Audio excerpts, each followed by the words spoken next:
Recording in progress.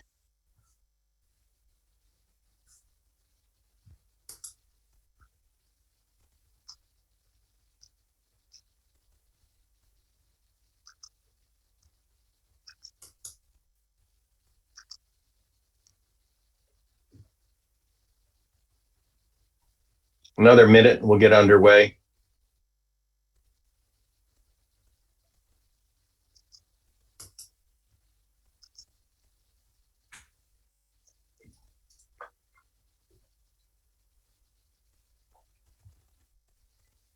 John, can I share screen now?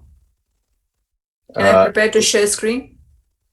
You can prepare, but I want to go through the introduction before we actually get into it. All right. Okay.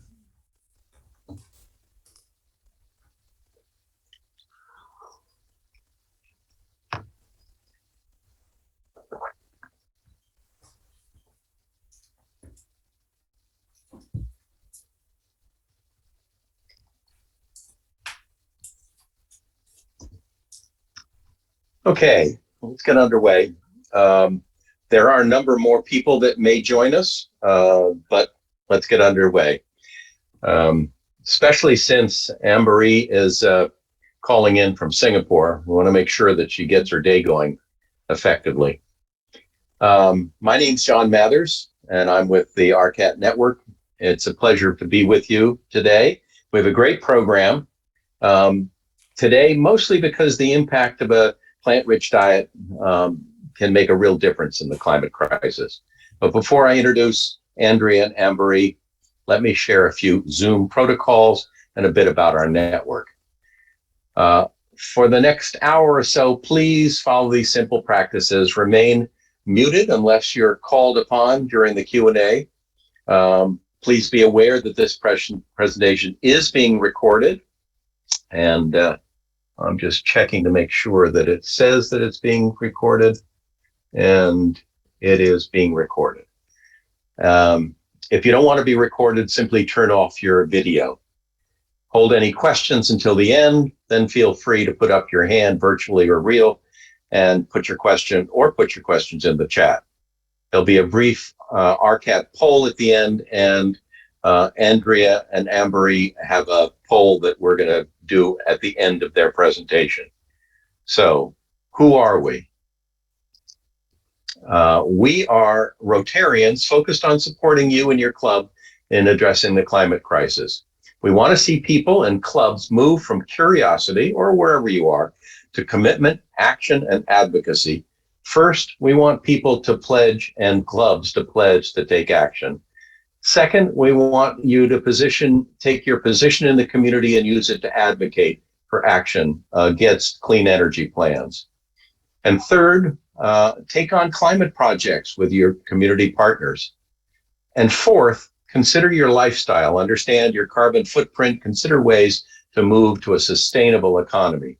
RCAT Network is here to support you, your club, and your district as you take all these steps. And one thing that we do every third Thursday, we have a presentation. In October, we're going to have Dr. Jesse Keenan talking about climate change and climate migration. He's written a number of books on it, and it should be just fascinating.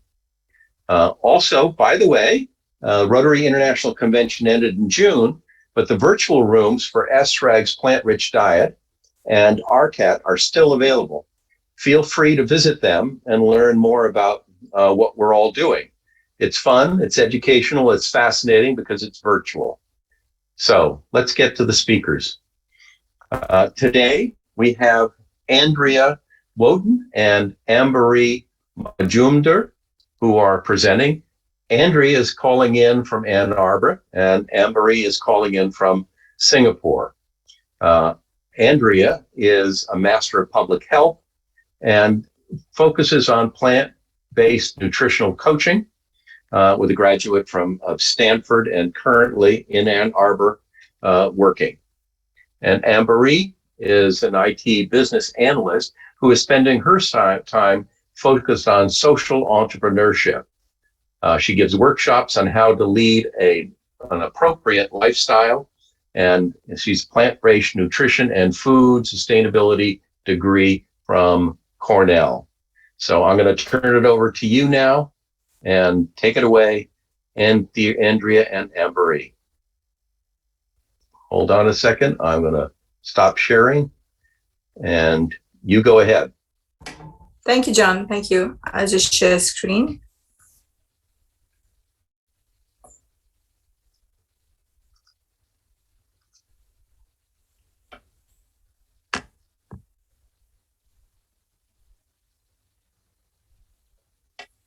Andrea, you need to unmute yourself.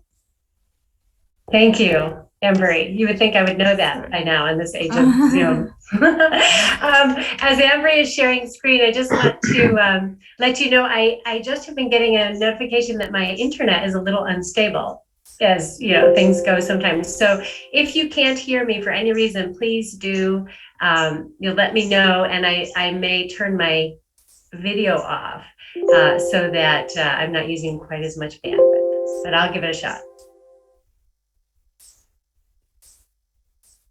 I see that Eliza has a question. Oh, yeah. Eliza?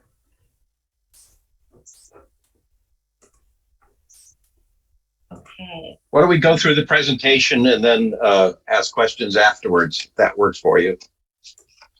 Okay. Okay, great. Well, thank you. Thank you so much, John, for that really kind introduction. And thank all of you so very much for being here today.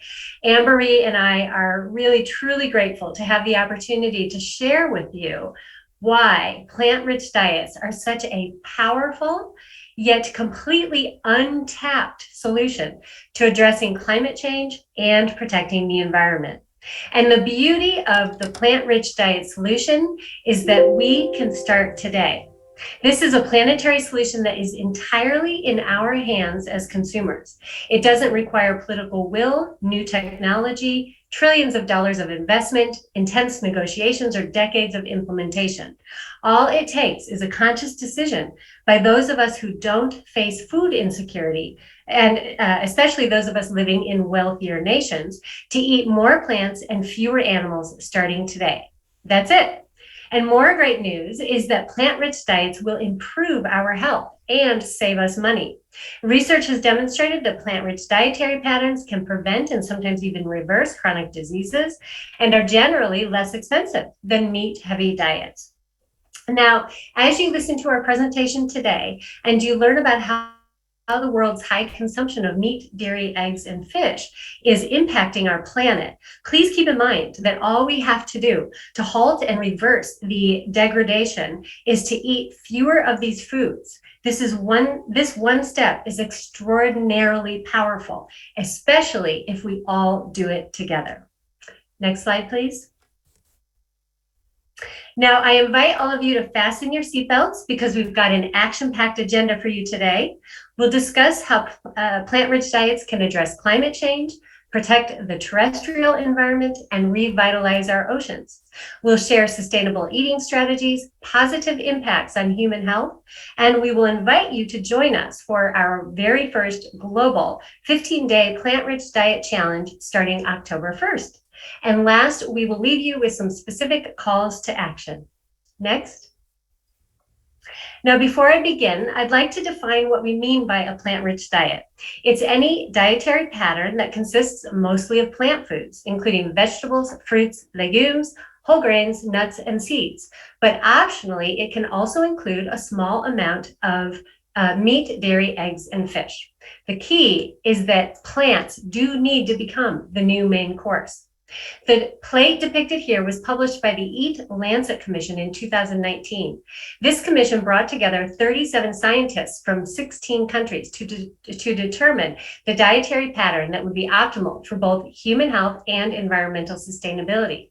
And this plate here reflects the dietary pattern that accomplishes both of those goals simultaneously. Next.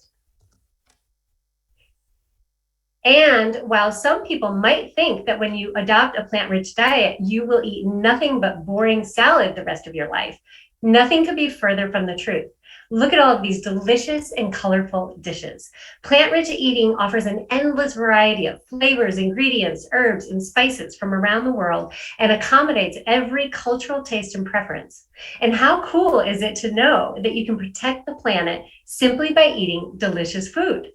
Okay, now that we're all feeling a little bit hungry, hopefully, let's jump into climate change. Next slide. Since ARCAT is particularly focused on the climate crisis, I am going to spend most of my time today exploring the relationship between animal agriculture and climate change. Next slide. On August 9th, the Intergovernmental Panel on Climate Change, or IPCC, told us that unless there are immediate, rapid, and large-scale reductions in greenhouse gas emissions, achieving our climate goals will be beyond reach. While a temperature rise of 1.5 degrees Celsius sometime within the next 2 decades is essentially locked in, we do have a short window to avoid locking in a climate catastrophe. The IPCC has made it clear that now is the time to pull out all of the stops and reduce all greenhouse gases every single place we can. And that includes the global food system. Next. And here's why. 2 recently published studies, one of which was spearheaded by the United Nations Food and Agriculture Organization, found that the global food system is responsible for about 34%, or 18 gigatons, of human-caused greenhouse gas emissions. This is more than double total emissions for the US. 57% of these emissions come from production of animal-based foods, including livestock feed. 29% comes from production of plant-based foods, and 14% comes from other utilizations. The food that is responsible for the most emissions is beef, accounting for 25% of total food system emissions. Now, I see this as an incredible opportunity because plant-rich diets offer us such a simple and fast way to reduce emissions from animal agriculture. Reducing or eliminating beef alone will have a gargantuan impact. Next. To give you a sense for the magnitude of animal agriculture's emissions, here are just a few data points. The top 5 meat and dairy companies combined emit more greenhouse gases than ExxonMobil, Shell, or British Petroleum. Next. In fact, if just cows were their own nation, they would be the world's 3rd largest emitter of greenhouse gases behind China and the US. Next. This chart helps us to understand why that is. It shows us the greenhouse gas emissions per every 100 grams of protein produced of each of these foods. Producing beef emits about 20 times more greenhouse gases than producing comparable plant-based proteins like beans, other pulses, and peas, which you see at the bottom of the table. Next. Producing other products from cows, including dairy herd beef, cheese, and milk, also results in significantly more greenhouse gases than producing plant-based proteins. Next. Pork and chicken are not off the hook, though, since producing them emits about 3 times more greenhouse gases than producing legumes. Next. To put this data into context, the Natural Resources Defense Council tells us that if every American were to cut out just 1/4 pound of beef per week, the greenhouse gas reduction would be like, next slide, please, taking 10 million cars off the road for 1 year. Next. On a global scale, if the 2 billion of us high consumers of meat and dairy cut our consumption by just 40%, we would avoid 168 gigatons of future greenhouse gas emissions, which is equivalent to almost 3 times total global emissions in 2019. So I'm hoping that you're starting to see how impactful plant-rich diets can be for our climate. Now, you might be wondering where all of these emissions are coming from. So let's take a look. Next slide. The livestock industry is a leading emitter of all 3 of the top greenhouse gases, including methane, nitrous oxide, and carbon dioxide. Methane comes directly from livestock animals. It's emitted in the burps of ruminants, especially cows, but also sheep, goats, and buffalo. It's also emitted from the decomposition of manure in manure lagoons on industrialized dairies, pig farms, and cattle feedlots. Nitrous oxide comes primarily from growing feed crops. It's emitted from the breakdown of synthetic nitrogen fertilizer used on feed crops and from the decomposition of manure spread on feed crops or left on pasture. Carbon dioxide is released when natural ecosystems like forests and grasslands are converted to pasture for grazing livestock or to crops like soybeans or corn for livestock feed. The carbon that was in the trees, vegetation, and soils gets released into the atmosphere. Carbon dioxide also comes from the use of fossil fuels to make fertilizers and pesticides for feed crops and from transporting and processing livestock feed. So let's take a look at each of these gases to really appreciate why a global shift to plant-rich diets can be an absolute game changer for our climate. Next slide. We'll start with methane. The IPCC just told us that fast and drastic cuts to methane are imperative to avoid climate catastrophe. The reason that methane reductions are so important is that methane only lasts about a decade in our atmosphere compared to carbon dioxide, which can last hundreds to thousands of years. But if you look at methane's impact over its short lifespan, methane traps about 85 times more heat than CO2. This is called methane's GWP 20, or global warming potential over 20 years. Now, this is really bad news because methane is largely responsible for the fast pace of planetary warming.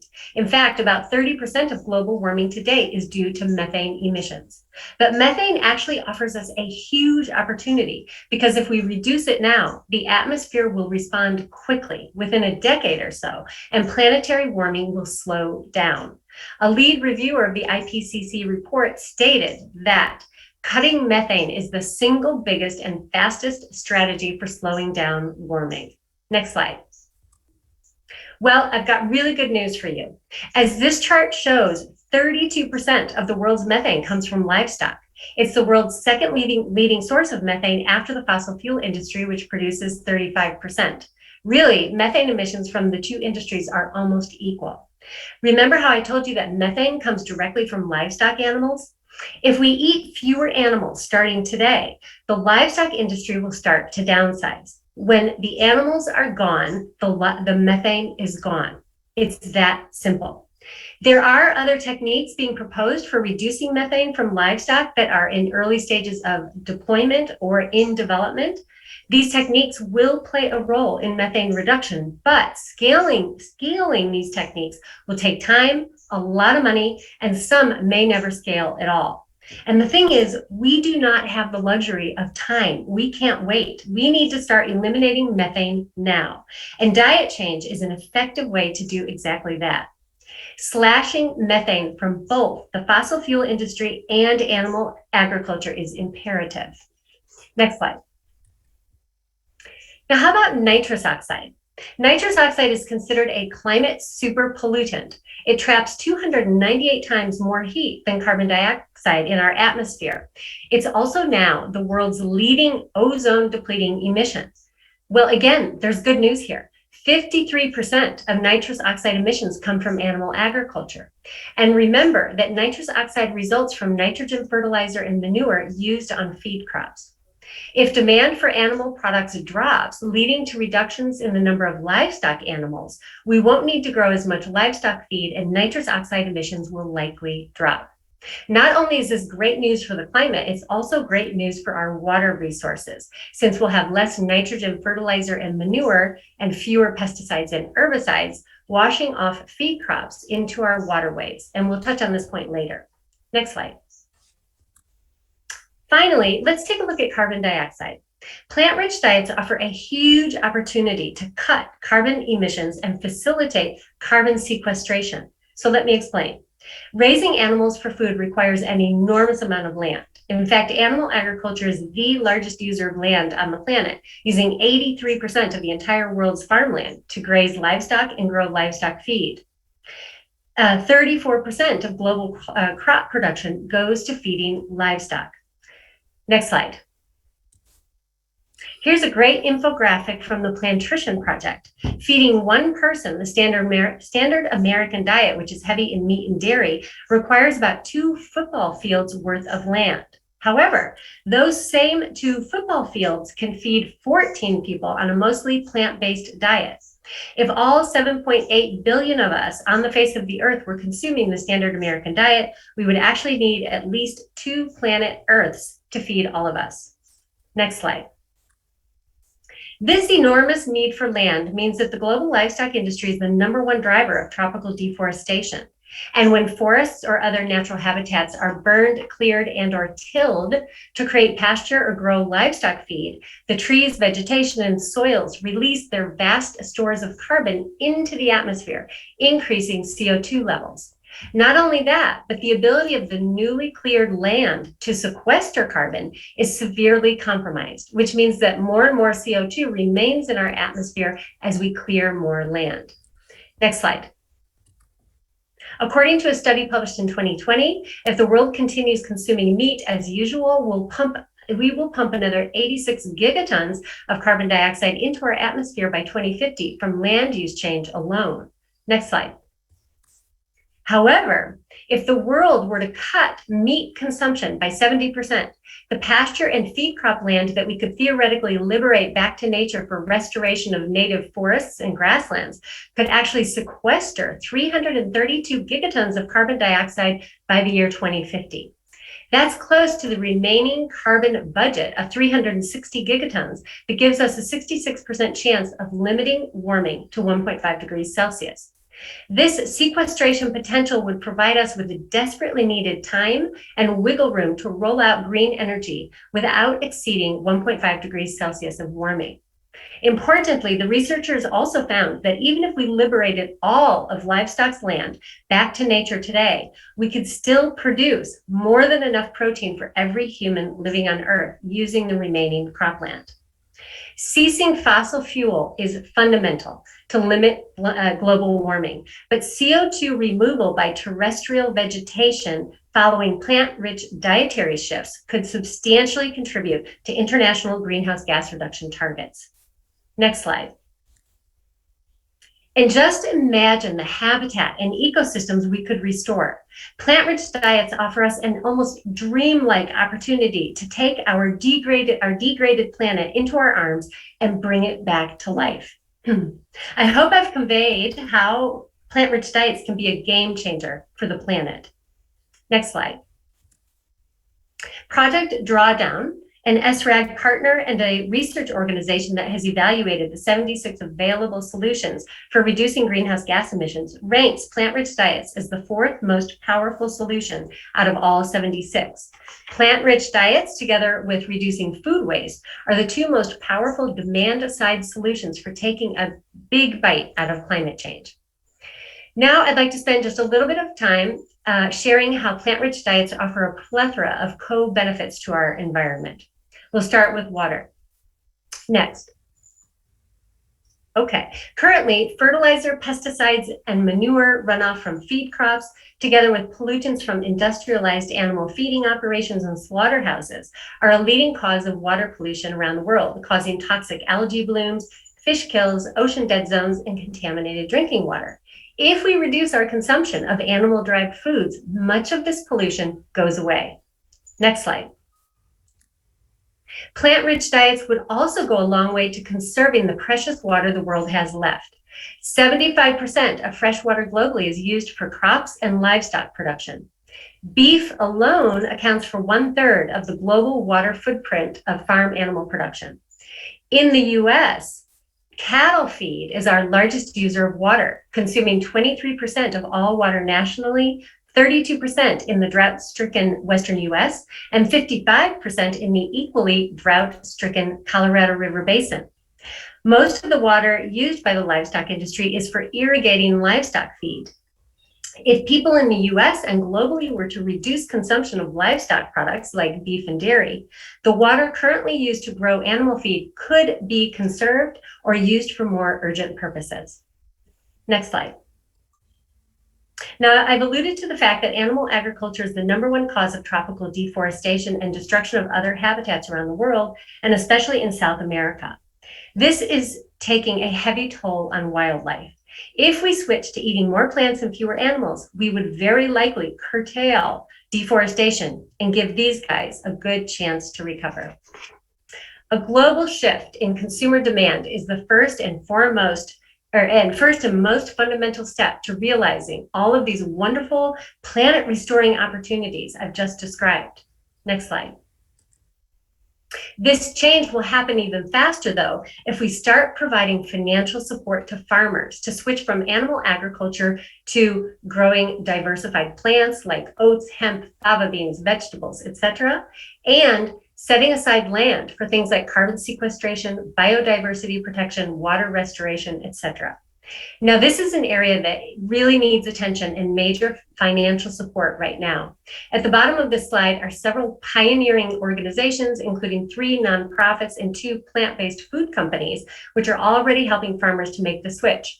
I'll just name them: Agriculture Fairness Alliance, the Rancher Advocacy Program, the Transformation Project, Miyoko's Creamery, and HELSA. Next slide. Here is a sampling of brave farmers who are making the switch and blazing a new path for other farmers. Some are doing it on their own, and others are working with the organizations listed on the previous slide. These farmers are shifting from producing chickens and cattle to growing hemp, mushrooms, and organic vegetables, from producing dairy to growing oats for oat milk, and from producing goat milk to making vegan cheese. These farmers are excited about the prospects of a new life that is not only more financially rewarding, but also better for their health and emotional well-being. Now, I've covered how plant-rich diets can powerfully address climate change and have shared a little bit about how they protect our terrestrial environment. Now I'd like to turn the mic over to Ambaree, who will talk with us about the impact of our diets on our oceans. Thank you, Andrea, and thank you, John, for having us today in this wonderful meeting. Hello, everybody. My name is Ambaree, and I am a member of the Rotary Club of Marina City, Singapore, District 3310. Today, I want to talk about our oceans, as the name of my talk suggests, and I will touch upon how our current eating habits and patterns might be a key contributor to what is happening to our oceans. Now, I have constantly felt that the kind of attention that our oceans need has always been underplayed to some extent in comparison to other climate crises. Although beach cleanups are happening at many places, which is great, but what we might want to ask ourselves as environmentally conscious citizens, global citizens, is that if we are cleaning up beaches to save marine life, then is there anything else that we might be doing which could be contributing to large-scale marine decimation? In my talk today, I want to break down why our oceans, which is one of the vastest, oldest, self-standing natural systems of our planet, suddenly needs our help. Before I bring up facts and statistics, I want to take a minute to explain why environmental sustainability, or the chances of survival of life itself on the planet, is a direct and immediate consequence of what happens to our oceans and marine ecosystems in the future. To start with, I want to mention the not so obvious but indispensable services that oceans provide for us, because it is often presumed that the most prominent job of oceans is to provide us with seafood, which is obviously not true. Number one, between 50 to 80% of atmospheric oxygen that we breathe is actually produced by our oceans. The surface layer of the ocean is teeming with photosynthetic plankton. Though they are invisible to the naked eye, they produce more oxygen than the largest redwoods. One other environment regulatory activity that our oceans bear is that they absorb more than 90% of excess heat generated by global heating, because ocean water has a remarkably high heat capacity. But as the oceans become warmer, it is expected that hurricanes and rainfall will also become more powerful. So our marine bodies provide key service of climate regulation like energy budgeting, carbon sequestering, and carbon and nutrient cycling.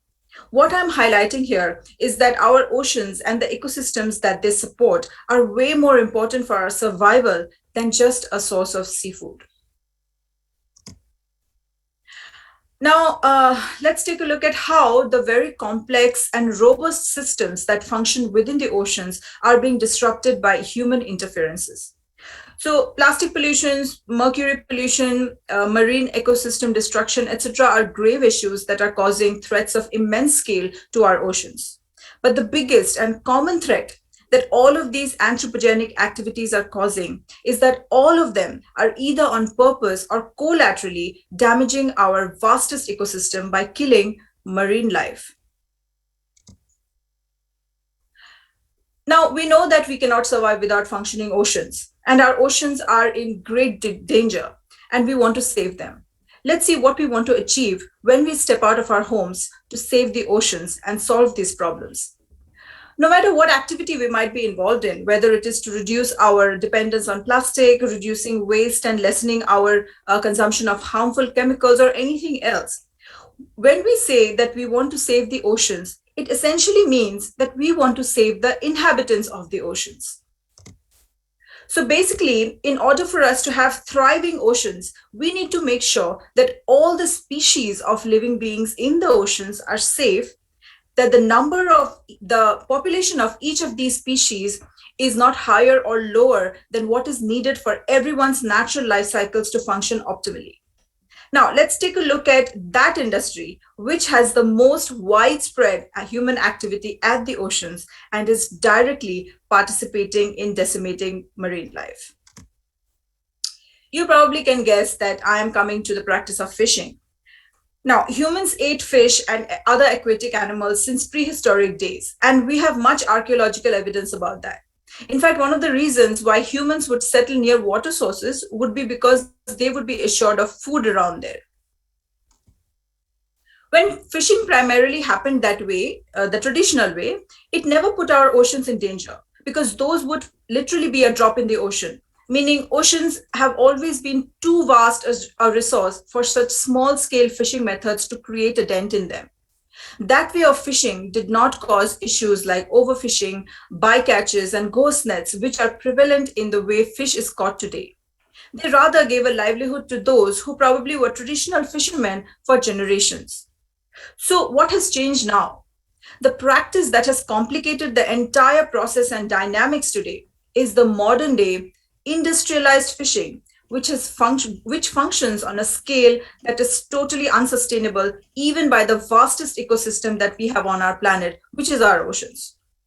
This way of fishing is called commercial fishing, which is a multinational, multi-billion dollar industry that has been depleting fish population and other marine life and the overall marine environment for decades, driving many species towards extinction. So how do we define commercial fishing? As the name suggests, it is just fishing for making commercial profit. When it comes to doing business solely for profit, other elements like competition, cost, and targets, productivity, profitability come into the picture, and the well-being of the oceans takes a comfortable backseat or is totally ignored like it never mattered. Like every business that wants to make economic profit, the commercial fishing industry also focuses mainly on maximizing profitability and minimizing cost, which is fine. But the methods and practices that are employed by the commercial fishing industry cause our oceans to pay a heavy price because they relentlessly try to meet the unsustainable and skyrocketing global demand for seafood. In the course of keeping up with supply for this kind of a demand, the colossal rate and scale at which fishing is being done using factory ships size of football fields is causing an underwater havoc and bringing us close to a marine catastrophe, or in other words, a complete climate breakdown. Today, more than half of the seafood that we consume is wild caught or is a product of commercial fishing. This is a video that shows two of the most popular commercial fishing methods, which are bottom trawling and long line fishing. Let's take a look at how they are employed and the kind of impact they have on the oceans. When it comes to wild fish, the two main methods of catching fish are bottom trawling and long line fishing. Bottom trawling is a method of fishing that involves dragging heavy weighted nets across the sea floor in an effort to catch fish. It is a popular method in commercial fishing because it can catch large quantities of fish in one go. However, When dragging the large weighted nets across the seafloor, everything that happens to be in the way gets swept up in the nets too, leading to huge amounts of bycatch and also the damaging of the sea floor, which creates harmful algae blooms and oxygen deficient dead zones. Longline fishing is where fishing vessels trail huge lines of nets through the oceans, with hundreds or even thousands of baited hooks attached along the nets. These nets can be as long as 50 to 100 kilometers. Similar to bottom trawling, the lines are indiscriminate, meaning that bycatch is also a huge issue. With every year around 650,000 whales, dolphins, seals, sea lions and turtles being killed because of the fishing industry, which equals more than 1 every minute. And some estimates said it could be as many as double this number. On top of that, it is estimated that 50 million sharks are unintentionally caught as bycatch each year, which is about half as many as are killed intentionally for their meat and fins. Yet, why is it then that we look in horror at those who eat shark fin soup, when our consumption of fish is also responsible for the mass killing of tens of millions of sharks every single year? That just said every single year. So just to give a bit more depth to commercial fishing, bottom trawling and almost all other commercial fishing methods have several severe primary, secondary, and tertiary environmental repercussions, as you saw in the video. The United Nations estimates that up to 95% of global ocean damage is a direct result of bottom trawling, 95%. When a thriving underwater ecosystem is bottom trawled, the ocean floor is left with absolutely nothing but copious signs of violation and damage. The indiscriminate mopping off of the ocean floors by factory-sized trawlers with immensely heavy-weighted nets causes many non-target animals to get caught, in addition to the incredibly high number of fish that get swept off, leading to many of them, like sea turtles, sharks, stingrays, dolphins, sharks, which have important and indispensable ecological roles to play, to be at a threat of extinction. And this problem of bycatches and and thus contributing to marine wildlife plummeting is true for almost all commercial fishing methods. Continuing with the problem of bycatches, according to an article by Worldwide Fund for Nature, in total 38 million tons, I forgot the word million, how can I do that? 38 million tons of sea creatures are unintentionally caught every year. And that is 40% of fish catch worldwide. A large amount of this is either thrown back into the ocean as rubbish, dead, dying, or seriously injured, or disposed of on land. For some species, it is even more. For example, 1 kilo of shrimp, 5 to 20 kilos of bycatch can be found in the nets. Shrimp trawlers discard 60 to 80% of their catch, making their business an extremely environmentally destructive practice. What alarms next is the carbon emissions caused by a previously overlooked source, which is bottom trawling again. Bottom trawling is practiced extensively by dozens of countries around the world, including the United States, China, and the EU. According to groundbreaking calculations done by 26 authors from around the world, it is reported in Nature that bottom trawling is responsible for 1 gigaton of carbon emissions a day, a higher annual total than pre-pandemic aviation emissions. Carbon of this huge quantity is released from the seabed sediment into the water that aggravates ocean acidification as well as adversely affects productivity and biodiversity, the study said. This is because marine sediments are the largest pool of carbon storage in the world. The third point that needs our attention is the compelling issue of abandoned fishing nets and gears called ghost nets that float across oceans. Thousands of kilometers of fishing nets are abandoned or lost in the ocean waters every year by the fishing industry. Again, protected animals like dolphins, sea turtles, and sea lions get entangled and injured by these nets and hooks, and they eventually die of asphyxiation or starvation. A report by World Animal Protection called Ghost Nets Beneath the Waves describes the catastrophic impact of ghost gears on our oceans and mentions that 45% of all the threatened marine mammals have been either killed or harmed by abandoned fishing gear. That's a photo of a sea turtle who was found in this state struggling to set itself free from the fishing nets by an underwater photographer in 2019 around Barcelona. Therefore, picking up plastic materials from the beaches that are visible to us is a good effort to save marine biodiversity, but it might be a myopic approach to solving the overall ocean plastic problem if we fail to address what is happening to the marine animals in the pelagic or open sea areas because of thousands of miles of plastic fishing nets abandoned and lost by the commercial fishing trawlers. Now, coming to the core issue about commercially caught wild fish, which is overfishing. There is often an assumption in our minds that there is plenty of fish in the oceans, which was true till a few decades back. But now there is a rampant problem of overfishing. So, what is overfishing? Ocean overfishing is simply the taking of wildlife from the sea at rates too high for fish species to replenish themselves. The facts about worldwide overfishing, which is highly disruptive to the food chain, are surprising and alarming. For example, almost 90% of predatory fish stocks that have been targeted, causing a terrible disruption at the top position of the food chain, and most of the fish that we consume are predatory in nature, like tuna, salmon, etc. Now let's talk about a proposed solution to all the threats that commercial fishing poses on the oceans and see how effective they are for the oceans. Although in theory, farmed seafood and fish or aqua farming are often championed as the sustainable solution to the problem of overfishing and overexploitation of the oceans, the truth is that intensive fish farming has many negative consequences for the environment and coastal communities. Firstly, the way fish is farmed and housed is not hygienic and causes excessive overcrowding in the fish pens. Because of overcrowding, fish often injure themselves, get sick, and fall victim to parasites more easily. To counter these effects, fish farmers rely on antibiotics and pesticides, which obviously contaminate the water. Wastewater is overloaded with food residue, antibiotics, and fecal matter, creating oxygen-depleted zones or dead zones due to algae blooms in the natural environment around the farm sites.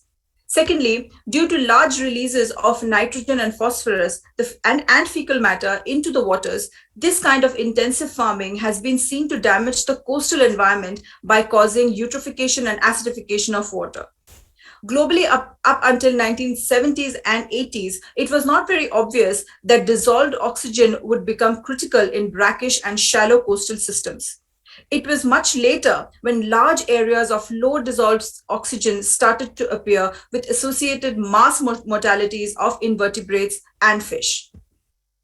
Thirdly, coastal ecosystems are often completely destroyed in order to make room for intensive aquaculture. This is the case with the artificial ponds created to farm tropical shrimp.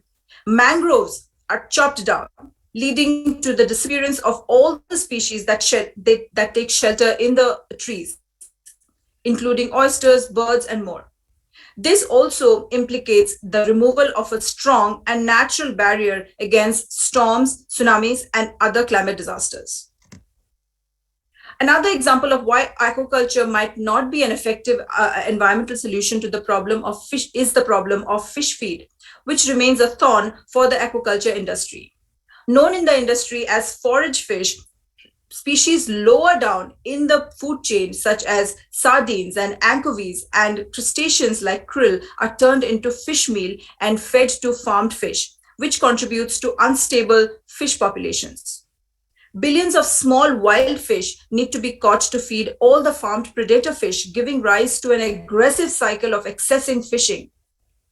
According to proceedings of the National Academy of Sciences, it takes 5 pounds of ocean fish to produce just 1 pound of farmed salmon. So here also you see a tremendous inefficiency in calorie conversion. Such a high demand for fish meal is leading to overexploitation of the small forage fish, a staple of the local diet traditionally caught by artisanal fishermen and smoked and dried by women. The decline in fish stocks is causing food insecurity, job losses in the local artisanal sector, as well as environmental damage and public health hazards in the areas where fish meal plants are installed due to contamination generated. Therefore, the impact of aquaculture on wild fish stocks remains largely contentious at the moment, given the finite nature of global marine resources. The sector's overdependence on fish meal and trash fish for feed opens it to several ecological risks. In fact, being the leading farmed fish producer in the world, the development of China's aquaculture sector offers striking evidence that aquaculture in its current form has not only failed to restore fish stocks domestically, but also emerged as a contributor to diminishing wild fish stocks worldwide. So when the environmentally conscious consumer, like you and I, were unhappy with the severe environmental implications caused by commercial fishing industry and aquaculture industry, a new solution was brought in to encourage us to continue buying seafood labeled as sustainable seafood. What is sustainable seafood? Seafood that comes in packaging claiming its contents as certified sustainable is sustainable seafood. It means that the fish were declared as sustainably caught by either an organization, private company, or government agency. Basically, sustainable seafood means that the fishery claims to be making efforts to kill fish in a manner and rate that did not cause overfishing, help to rebuild depleted stocks, minimize bycatch and interactions with protected species, and conserve essential fish habitats. But requirements to get a sustainable seafood certification from the varying entities differ. Popular sustainable seafood labels have different standards for fisheries to qualify to use its label on packaging, which can be confusing to the consumer. You can check out their websites for more information on how they evaluate fisheries. Whatever the measures may be, it is important to remember, like I mentioned before, like every other industry, the fishing industry exists primarily for economic reasons and not to protect the future of the oceans. If protecting the oceans was a top priority to these companies, then they would do more than simply alter their fishing practices to be just a little bit more sustainable. Their will to protect the oceans would be clearly visible in their actions, where they would stop using these commercial fishing methods altogether. So the question to ponder over is whether we as consumers are being lured to pay more to buy sustainable seafood only as a feel-good factor with no real and convincing environmental accountability. In conclusion about the oceans, I would like to just simplify my presentation and bring the salient points that I just spoke about. Firstly, we need to understand the obvious. That is, to save the planet, we have to save our oceans. Captain Paul Watson, who is a marine conservationist, once said, "If the oceans die, we all die." So the oceans and their inhabitants are amongst our greatest allies in the fight against climate change. Therefore, let us come together to protect the oceans and not exhaust it like a bottomless resource of unbelievable amounts of fish and seafood being pulled out at ridiculous states and scales. Secondly, we need to understand that saving our oceans essentially means taking action to restore the marine biodiversity to ensure least disruption in the way marine plants and animals function in tandem with one another. Third, the first step towards solving a problem is to identify and acknowledge the problem. Undoubtedly, industrialized human activity that is most widespread in open and coastal seas is commercial fishing. Attempting to save the oceans without addressing the threats that commercial fishing and aquafarming pose on them is like ignoring the elephant in the room. After having identified this problem, one of the most powerful and effective solutions that we can be a part of would be to consciously be aware of how much fish and seafood we consume, because the price of our food is not just the money that we pay to buy it. There is a huge environmental price that is hidden from us that our oceans bear for our seafood and fish consumption. As of now, none of the solutions that are being offered to us by the fishing industry are sustainably foolproof. There are many gray areas that need much testing and implementation before coming up with convincing results.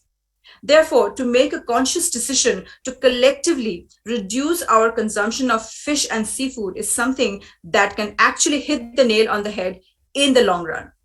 Coincidentally, because, because of the malpractices happening in the waters, fish and seafood are increasingly becoming less safe for human consumption. Today, marine animals are living and breeding in toxic and unnatural environments loaded with plastic, heavy metals, and chemicals, which, when we consume, become a part of our systems. And with overexposure to them, there are major risks of various health implications that we could face, like Vibrio and foodborne infections, as well as sepsis. So, if the facts and statistics that Andrea and I presented here is making you feel that you might want to modify your diet but are not really sure how to start the journey, then here are a set of very easy and small steps that you can take which can be very promising for the future of the planet.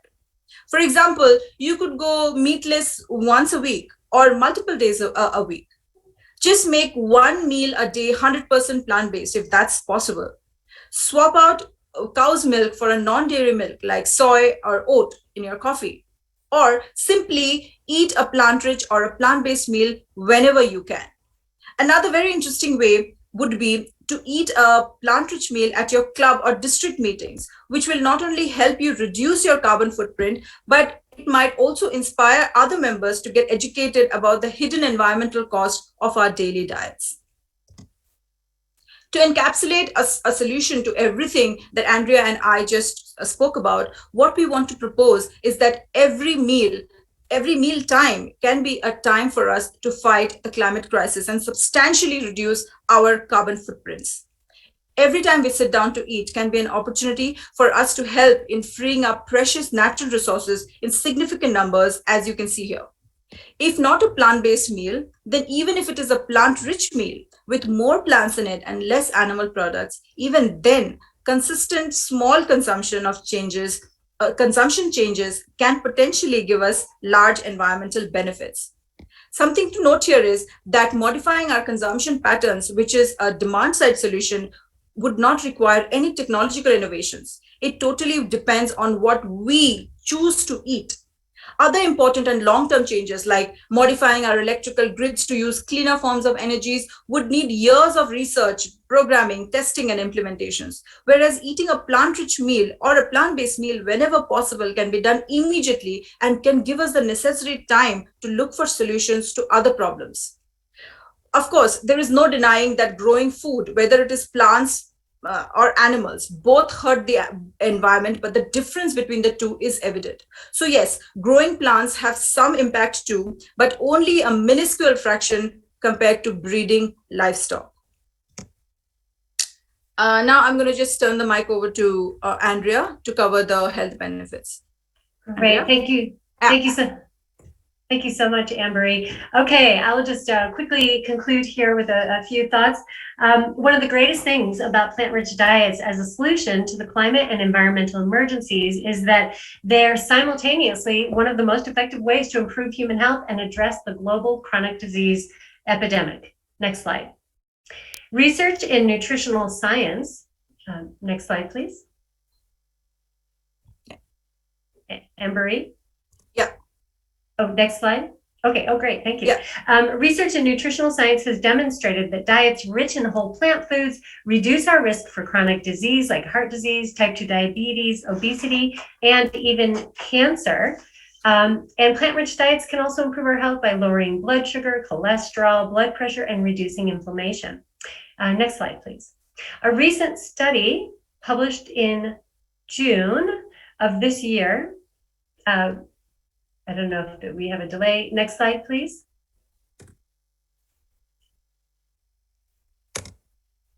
Can you see now? Is this the next slide? Oh, I'm not seeing it, but maybe it's on my end. No, it could be mine too. Okay, well, I'll just let you know. A recent study published in June of this year found that plant-rich diets also help to protect against COVID-19. The study found that people who ate a high-quality plant-rich diet were around 10% less likely to develop COVID-19 than those who had a low quality diet, and they were 40% less likely to become severely ill if they developed COVID-19. Next slide, please. And a report, I'm just going to go ahead because we have a little bit of a delay. A report published in 2020 by the UN Food and Agriculture Organization, the World Health Organization, and other INGOs analyzed the potential impact on health if the world were to adopt any of 4 plant-rich dietary patterns, including flexitarian, pescatarian, vegetarian, or vegan. And they concluded that compared to what would happen if global diets remain unchanged, a global shift to plant-rich diets would significantly reduce mortality, preventing 12.7 to 13.7 million premature adult deaths in 2030. They also projected that a shift to plant-rich diets would reduce diet-related health expenditures, meaning direct and indirect costs from coronary heart disease, stroke, cancer, and type 2 diabetes, by an average of 95% worldwide in 2030. And the authors suggested that the savings in healthcare costs could be invested in lowering the cost of nutritious food. So next slide, please, Ambaree. So with all of that said, we now would like to invite all of you to register for our upcoming global 15-day plant-rich diet challenge starting October 1st. It's going to be a ton of fun. And you can register using the QR code or the registration link shown here. And Ambaree is going to put the link in the chat box. And thank you, Ambaree. During the challenge, you're going to receive a starter kit and a daily email with a new plant-rich recipe to enjoy and interesting facts about our diet's impact on the planet and human health. And you're also going to have access to an absolutely fantastic lineup of expert speakers. You'll hear from scientists, climate and sustainability experts, medical practitioners, an Everest mountaineer, entrepreneurs, a pioneer in rural community empowerment, and some plant-rich cooking enthusiasts.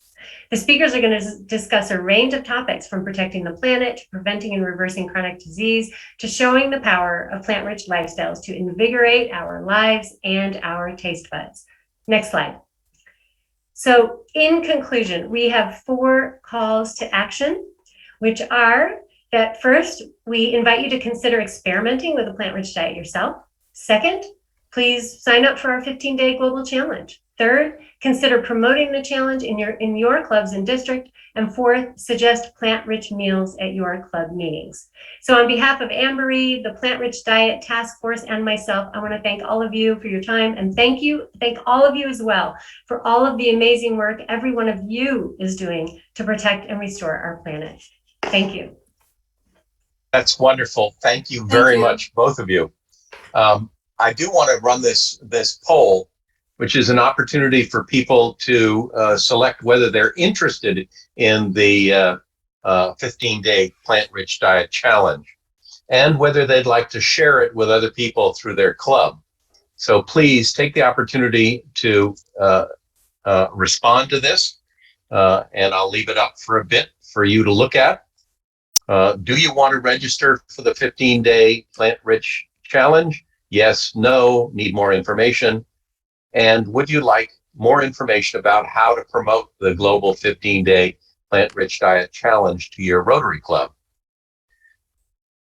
So please take the opportunity to answer, and I'll leave it up for a minute or two. I really do appreciate the conversation, and I am absolutely amazed at how much information the two of you packed into an hour. I know we're at 5 o'clock. For those of you that are interested in staying on, Ambaree and Andrea are available to answer questions. So I'm going to take this down in a second, and then I'm going to. Okay, I'm going to stop sharing. I'm going to put this down, and there were a lot of questions that came up. So let's start with Terry. Do you want to take this? Sure, John. I'm happy to do so. So going back to some of the questions that came from Andrea's part of the presentation, we'll just sort of start. And if anybody wants to directly ask a question, then please raise your hand and we'll get to you also. It'd be nice to have some live questions. So Andrea, here goes. Ron asked, what is the dollar difference for